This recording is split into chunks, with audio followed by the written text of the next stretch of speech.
చెడు పనుల నుండి మీ దూరం ఉన్నారా, దూరం ఉండలేదా? వీటన్నింటి గురించి పరలోకంలో అల్లాహ్ తబారక వ తఆలా ప్రశ్నిస్తాడు. మన జీవితంలో గడిపిన ప్రతి క్షణం గురించి మనం అల్లాహ్ ముందు జవాబు ఇవ్వాలి. పరలోకంలో ఉండే ఈ యొక్క ప్రశ్నలే మన పరలోక జీవితాన్ని నిర్ణయిస్తాయి. ఖబర్లో ఫరిష్తాలు వచ్చి అల్లాహ్ ఎవరు అంటారు, మన మీ యొక్క అల్లాహ్ ఎవరు అంటారు, మీ యొక్క ప్రవక్త ఎవరు అంటారు, మీ యొక్క ధర్మం ఏంటిది అంటారు.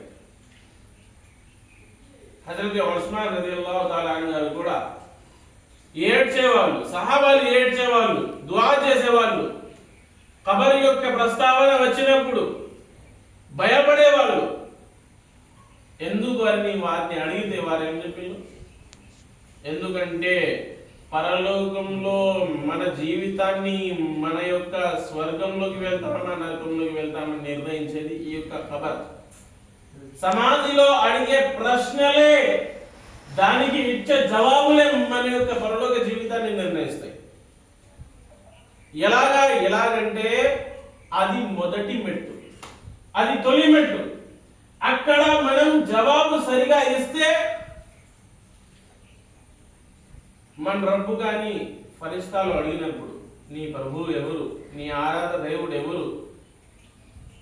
ఒకవేళ మనం ముసల్మాన్గా ఉంటూ విగ్రహ ఆరాధన చేస్తే, ముసల్మాన్ అని చెప్పుకుని తిరుగుతూ బహుదేవ ఆరాధన చేస్తే, కొంతమంది ముసల్మాన్ అనుకుంటూ తిరుగుతూ సమాజుల ముందు తలవంచుతాయి.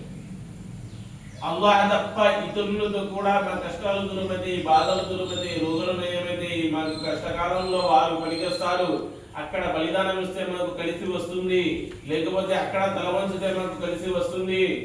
దీన్ని ఏమంటారు? షిర్క్ అంటారు. అల్లాహ్తో ఇతరుని కలపడం. అల్లాహ్ తబారక వ తఆలా ఖురాన్ మజీద్లో బోధించడం, ఖుల్ హువల్లాహు అహద్. ఓ ప్రవక్త సల్లల్లాహు అలైహి వసల్లం గారు మీరు బోధించండి, ఆయన అల్లాహ్ ఒక్కడే. ఏ విధంగా?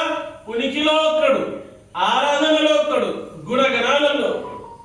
మక్కా వాసులు అల్లాహ్ని ఉనికిలో ఒక్కడిగా నమ్మేవారు, కానీ ఆరాధనలో గుణగణాలలో అల్లాహ్తో పాటు విగ్రహాన్ని కూడా భాగస్వామ్యం చేసేవారు. చనిపోయిన ప్రవక్తల్లో కూడా వాళ్ళతోటి భాగస్వామ్యం చేసేవారు. అందుకే ప్రవక్త సల్లల్లాహు అలైహి వసల్లం గారు నేను అల్లాహ్ని విశ్వసిస్తాను అన్నప్పటికీ కూడా వారికి ఏక దైవారాధన విశ్వాసం గురించి బోధించారు. ఎందుకంటే అల్లాహ్ని విశ్వసించడం అంటే ఉనికిలో కూడా అల్లాహ్ని, అంటే ఉనికిని అంటే అల్లాహ్కు ఆకారం లేదు, అల్లాహ్కు శరీరం లేదు, అల్లాహ్కు తల్లిదండ్రులు లేరు, అల్లాహ్ ఎవరి సంతానము కాదు, అల్లాహ్కు మనలాంటి శరీరం లేదు, అల్లాహ్కు ఎటువంటి అవసరము లేదు. ఆరాధనలు అంటే ఆరాధన, పూజ, సజ్దా, సాష్టాంగం కేవలం అల్లాహ్కు మాత్రమే సొంతం. అల్లాహ్ తప్ప ఎవరి ముందు కూడా సజ్దా చేయకూడదు, అల్లాహ్ తప్ప ఎవరి ముందు కూడా మనం ఆరాధన చేయకూడదు, మన తలవంచకూడదు. గుణగణాలు, కష్టం దూరం చేయడం, బాధలు దూరం చేయడం, రోగాలను నయం చేయడం, కోరికల్ని నెరవేర్చడం, మన జీవితాన్ని సాఫీగా కొనసాగించే శక్తిని మనకు ప్రసాదించడం, మంచి చేయడానికి శక్తిని ఇవ్వడం, సంతాన ప్రాప్తి కలిగించడం, మన బిజినెస్లను ఆశీర్వాదించడం, ఈ అన్ని చేయడం, ఈ అన్ని గుణగణాలు అల్లాహ్కు మాత్రమే ఉన్నాయి, మరెవరికి లేవు అని విశ్వసించడం. అర్థమవుతుందా? అయితే అల్లాహ్ని ఒక్కడి కన్నా ఎన్ని విషయాలలో? 3 విషయాలలో. ఎన్ని విషయాలలో? 3 విషయాలు. ఉనికిలో అల్లాహ్ ఒక్కడే అని విశ్వసించడం, గుణగణాలలో అల్లాహ్ ఒక్కడే అని విశ్వసించడం, ఆరాధనలో అల్లాహ్ ఒక్కడే విశ్వసించడం.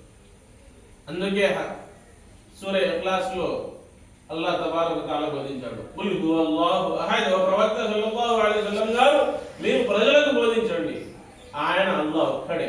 అల్లాహు సమద్, అల్లాహ్కు ఎటువంటి అవసరం లేదు, అల్లాహ్ యొక్క అవసరం అందరికీ ఉంది. లం యలిద్ వలం యూలద్, అల్లాహ్కు సంతానము లేదు, అల్లాహ్ ఎవరి సంతానము కాదు. వలం యకుల్లాహు కుఫువన్ అహద్, అల్లాహ్కు సాటి సరి సమానం సమానత్వం ఎవరూ లేరు. ఇలాహుకుం ఇలాహుం వాహిద్.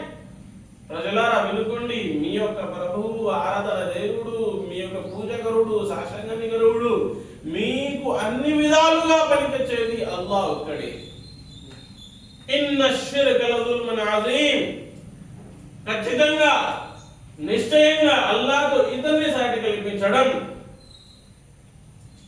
అల్లాహ్తో ఇతన్ని భాగస్వాములుగా చేయడం, ఇది అతి ఘోరమైన దుర్మార్గం, ఇది అతి ఘోరమైన దౌర్జన్యం.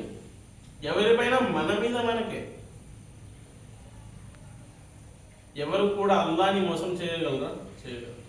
ప్రవక్తని మోసం చేయగలరా? చేయగలరు. నిజానికి ఇలాంటి పాపాలు చేసి మనల్ని మనమే మోసగించుకుంటున్నాం. అందుకే ఎల్లప్పుడూ కూడా ఏకత్వంతో జీవితం గడపాలి, ఏక దైవారాధన విశ్వాసంతో జీవితం గడపాలి.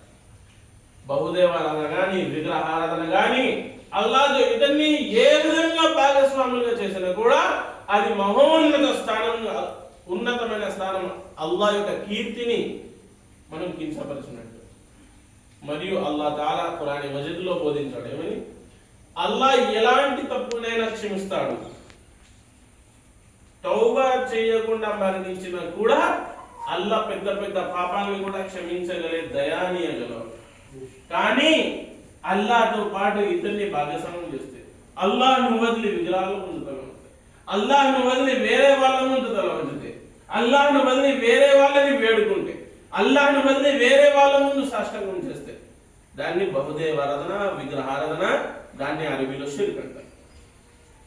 అలాంటి పాపం చేసి తౌబా చేయకుండా మరణిస్తే ఎల్లప్పుడూ అటువంటి వాడు నరకంలోనే ఉంటాడు.